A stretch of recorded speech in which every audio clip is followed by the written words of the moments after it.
कर्जमाफीच्या अटीवरून शेतकरी संघटना आक्रमक झाल्या आहेत. पुण्यात किसान सभेने कृषी मंत्री दत्तात्रय भरणे यांच्यासमोर आक्षेप नोंदवत आंदोलन तीव्र करण्याचा इशारा दिला आहे. पाहूया सविस्तर.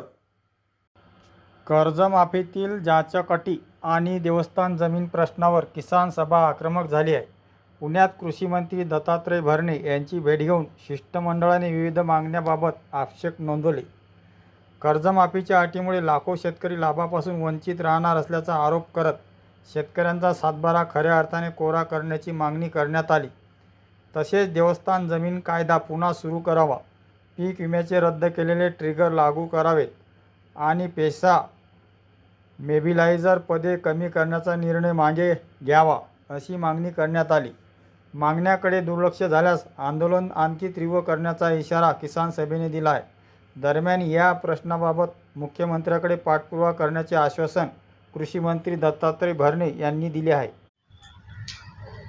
शेतकरी कर्जमाफीच्या प्रश्नाबाबत आज किसान सभेचं शिष्टमंडळ राज्याचे कृषी मंत्री दत्तात्रय भरणे पाटील यांना पुणे या ठिकाणी भेटलं.